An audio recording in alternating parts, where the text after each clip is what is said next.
বিসমিল্লাহির রহমানির রহিম। আসসালামু আলাইকুম রহমতুল্লাহি ওবরকাতুহু। রব্বি ইশরাহ লি সাদরি ওয়া ইয়াসসির লি আমরি ওয়াহলুল উকদাতাম মিন লিসানি ইয়াফকাহু কাওলি। নাহমাদুহু ওয়া নুসাল্লি আলা রাসূলিহিল কারীম, আম্মা বাদ।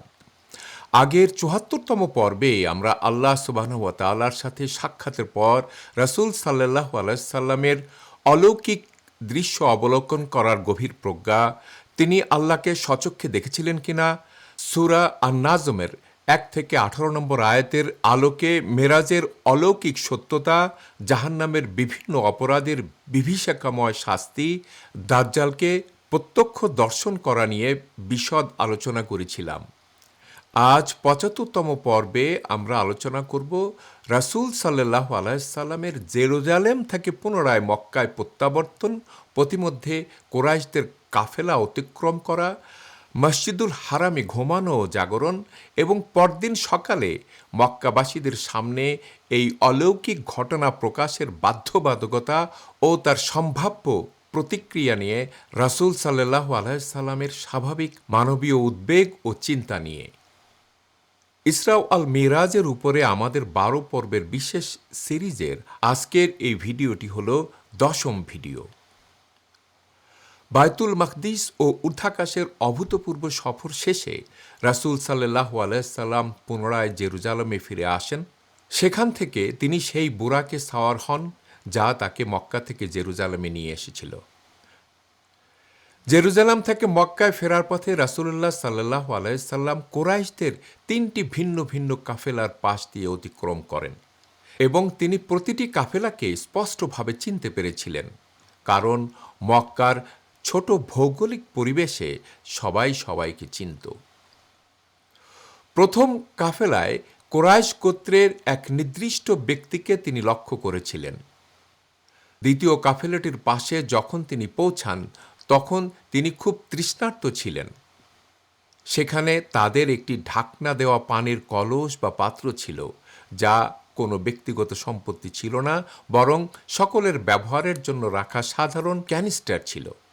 রাসূল সাল্লাল্লাহু আলাইহি সাল্লাম সেই পাত্র থেকে কিছু পানি পান করেন। আর তৃতীয় কাফেলাটির পাশ দিয়ে যাওয়ার সময় তিনি দেখেন যে অমুক ব্যক্তি তাদের একটি হারিয়ে যাওয়া উট খুঁজে বেড়াচ্ছে। জেরুজালেম থেকে মক্কায় ফেরার পথেই রাসূল সাল্লাল্লাহু আলাইহি সাল্লাম এই ৩টি কাফেলাকে প্রত্যক্ষ করেছিলেন। তবে ইতিহাসবিদদের মতে এই সফর সংক্রান্ত এসব আনুষঙ্গিক বর্ণনার মধ্যে কিছু বর্ণনাকারীদের সূত্রে কিছুটা দুর্বল হলেও মূল ঘটনার প্রামাণিকতা সর্বজনবিদিত। রাতের শেষ ভাগে রাসূল সাল্লাল্লাহু আলাইহি সাল্লাম জেরুজালেম থেকে মক্কায় মসজিদুল হারাম চত্বরে ফিরে আসেন। দীর্ঘ সফরের পর তিনি হারাম চত্বরেই স্বল্প সময়ের জন্য ঘুমিয়ে পড়েন এবং কিছুক্ষণ পর সেখানেই জেগে ওঠেন।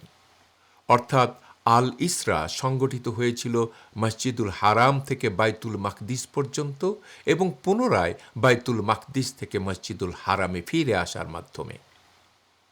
আল্লাহ সুবহানাহু ওয়া তাআলা কোরআনে সূরা আল ইসরার প্রথম আয়াতেই এই অলৌকিক ভ্রমণের সীমানা স্পষ্ট করে ঘোষণা করেছেন, পবিত্র ও মহিয়ান তিনি, যিনি তার বান্দাকে রাতের বেলা ভ্রমণ করিয়েছেন মসজিদুল হারাম থেকে মসজিদুল আকসা পর্যন্ত, যার চারিপাশকে আমি করেছি কল্যাণময়, তাকে আমার নির্দেশনাবলী দেখানোর জন্য। নিশ্চয়ই তিনি সর্বশ্রোতা ও সর্বদ্রষ্টা। ঘুম থেকে জেগে ওঠার পর ঠিক কী ঘটেছিল তা রাসূল সাল্লাল্লাহু আলাইহি সাল্লাম নিজেই সাহাবীদের কাছে বর্ণনা করেছেন।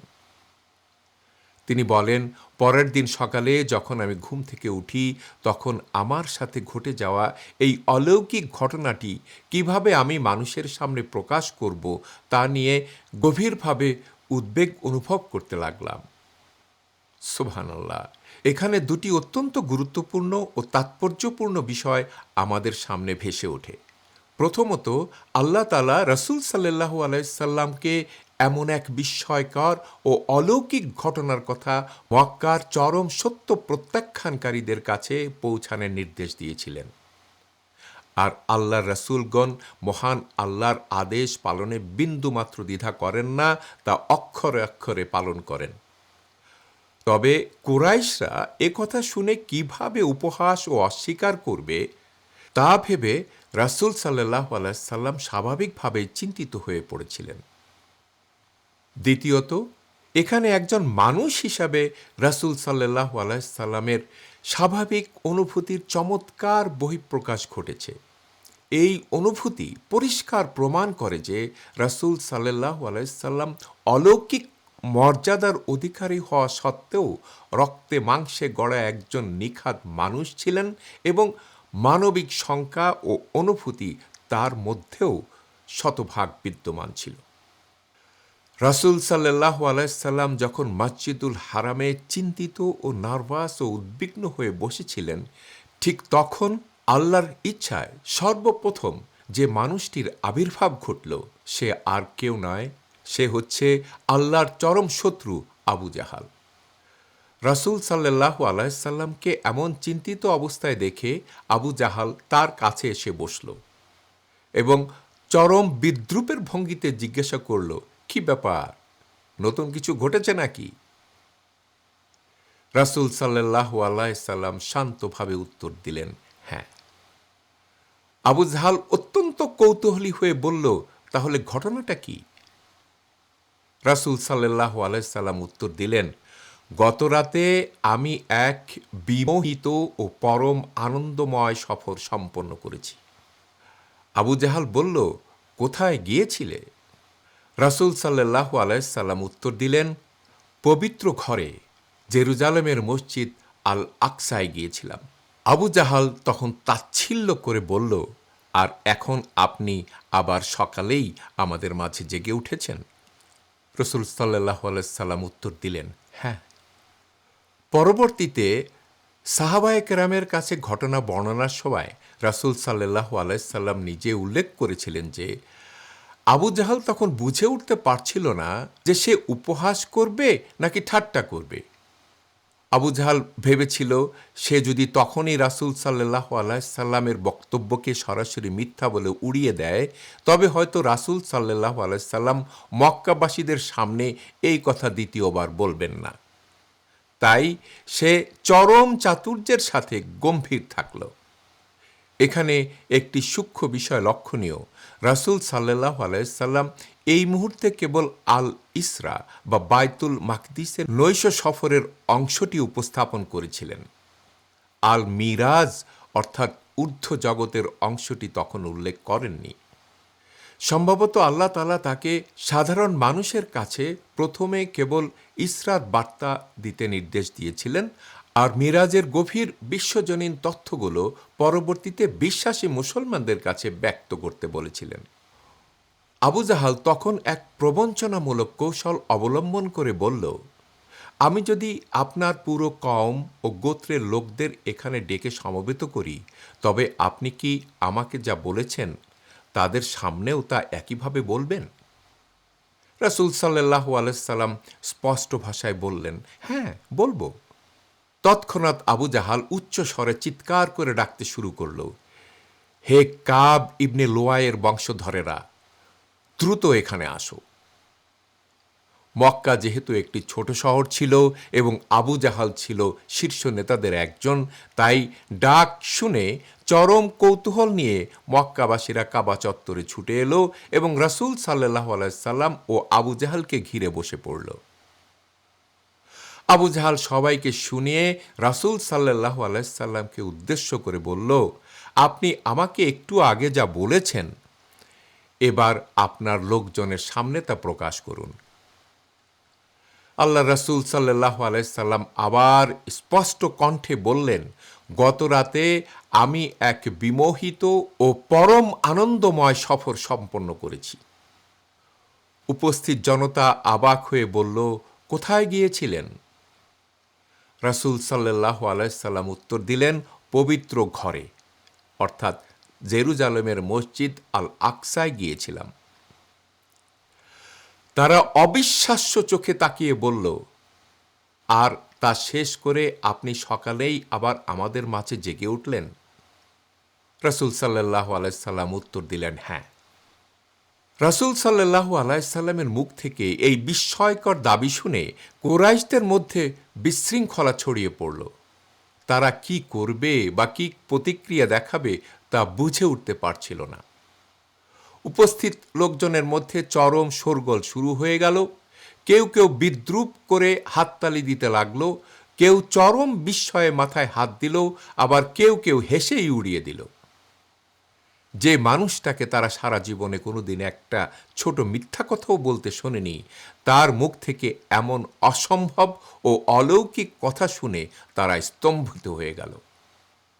এই ভিড়ের মধ্য থেকে আল মুতিম ইবনে আদি সামনে এগিয়ে এসে কড়া ভাষায় বলল, আজকে আপনি যা বলেছেন তার আগ পর্যন্ত আপনার দাবি করা সমস্ত ঘটনা আমাদের কাছে সহনীয় ছিল, কিন্তু আজকের এই কথার পর আমি সাক্ষ্য দিচ্ছি যে আপনি একজন চরম মিথ্যাবাদী। সে আরও বলল, বাইতুল মাকদিস পর্যন্ত পৌঁছানোর জন্য আমরা দ্রুতগামী উটের পিঠে 1 মাস সফর করি, আর সেখান থেকে ফিরে আসতে আরও 1 মাস সময় লাগে। আর আপনি দাবি করছেন যে এক রাতেই সেখানে গিয়ে আবার ফিরে এসেছেন। আল্লাত ও আল উজ্জার কসম, আমি আপনাকে কখনোই বিশ্বাস করি না। মতিয়েমের এমন অধ্যতপূর্ণ ও অপমানজনক কথা শুনে সাথে সাথেই অকুতভয় সাহাবী হজরত আবু বকর রাদিয়াল্লাহু আনহু শক্ত হয়ে দাঁড়িয়ে গর্জে উঠলেন। তিনি বললেন, হে মতিম, তুমি তোমার ভাইয়ের ছেলের মুখের উপর কতই না জঘন্য বাজে কথা বললে। তুমি তাকে সরাসরি মিথ্যাবাদী বলে দিলে, আর আমার পক্ষ থেকে আমি প্রকাশ্যে সাক্ষ্য দিচ্ছি যে তিনি পরম সত্য বলেছেন। উপস্থিত জনতার মধ্যে অনেকেই ইতিপূর্বে ব্যবসার উদ্দেশ্যে জেরুজালেম সফর করেছিল। তারা জানত যে রাসূল সাল্লাল্লাহু আলাইহি সাল্লাম জীবনে কখনোই বাইতুল মকদিসে যাননি। তাই তারা তাকে পরীক্ষা করার জন্য বলল, আপনি কি আমাদের কাছে বাইতুল মাকদিসের গঠন ও নকশা বর্ণনা করতে পারেন? উত্তরে রাসূল সাল্লাল্লাহু আলাইহি সাল্লাম বাইতুল মাকদিসের সাধারণ বিবরণ দিতে শুরু করলেন, কিন্তু এক পর্যায়ে তারা তাকে অত্যন্ত নির্দিষ্ট ও সূক্ষ্ম খুঁটিনাটি বিষয় নিয়ে প্রশ্ন করতে লাগল, যেমন কোথায় কয়টি জানালা, কয়টি দরজা বা খিলান রয়েছে। স্বাভাবিকভাবেই এক রাতের সংক্ষিপ্ত সফরে এত সূক্ষ্ম সব বিবরণ মনে রাখা কোনো মানুষের পক্ষেই সম্ভব নয়, এবং রাসূল সাল্লাল্লাহু আলাইহি সাল্লাম তা মনে করতে পারছিলেন না। এর মাধ্যমেও তার মানব প্রকৃতির দিকটা স্পষ্টভাবে প্রতিফলিত হয়। যখন তারা একের পর এক জটিল প্রশ্ন করতে লাগল, তখন রাসূল সাল্লাল্লাহু আলাইহি সাল্লাম তাৎক্ষণিক উত্তর দিতে পারছিলেন না। তিনি ভীষণ বিভ্রান্ত ও গভীরভাবে চিন্তিত হয়ে পড়লেন, যা আগে কখনো হননি। এই পরিস্থিতি বর্ণনা করতে গিয়ে হাদিসে কুবরা শব্দটি এসেছে, যার আক্ষরিক অর্থ চরম মানসিক চাপ বা ব্যাকুলতা অনুভব করা। তিনি ব্যাকুল হয়ে পড়ছিলেন এই কারণে যে কুরাইশদের প্রশ্নগুলো যৌক্তিক ছিল, কিন্তু তিনি সবগুলোর উত্তর স্মৃতি থেকে মেলাতে পারছিলেন না। ঠিক সেই সংকটময় মুহূর্তে মহান আল্লাহর অলৌকিক সাহায্য নেমে এলো। আল্লাহ সুবহানাহু ওয়া তাআলা বাইতুল মাকদিসকে রাসূল সাল্লাল্লাহু আলাইহি সাল্লামের চোখের সামনে দৃশ্যমান করে তুলে ধরলেন। রাসূল সাল্লাল্লাহু আলাইহি সাল্লাম বর্ণনা করেন, আমি দেখলাম আমার সামনে কিছুটা দূরত্বে বাইতুল মাকদিস নিচ থেকে উপরে ভেসে উঠল, যতক্ষণ না তা মক্কায় আকিল ইবনে আবি তালিবের বাড়ির উপর পর্যন্ত প্রসারিত হয়ে স্থির হল।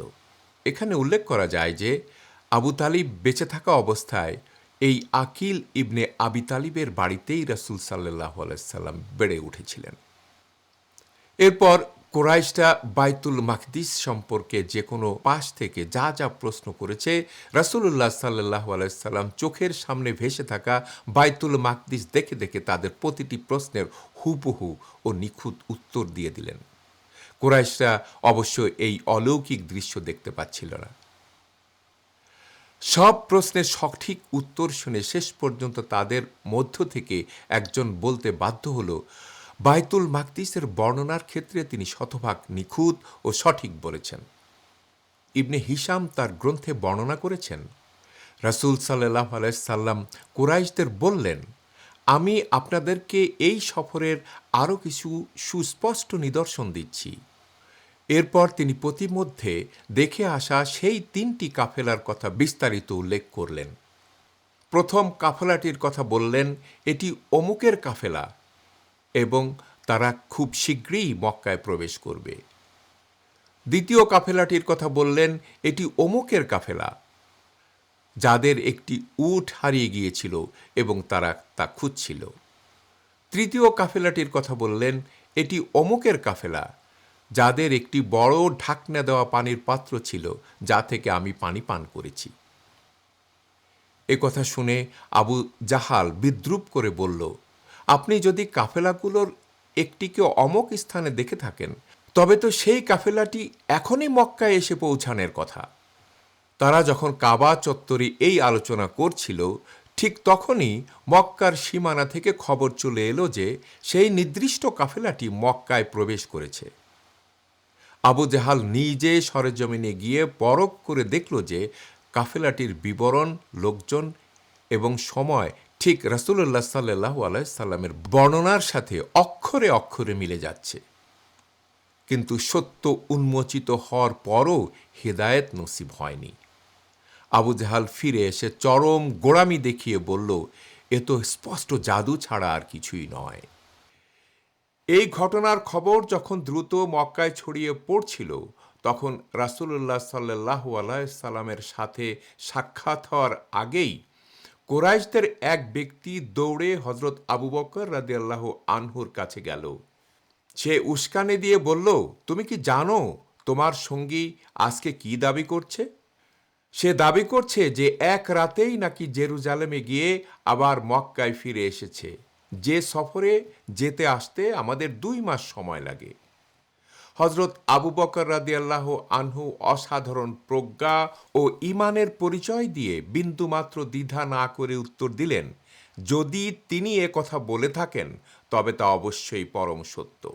লক্ষ্য করুন, তিনি অন্ধের মতো হ্যাঁ তিনি গেছেন এই কথাটা বলেননি, বরং তিনি বলেছেন যদি তিনি বলে থাকেন, কারণ কাফেররা রাসূল সাল্লাল্লাহু আলাইহি সাল্লামের নামে মিথ্যাও রটাতে পারত।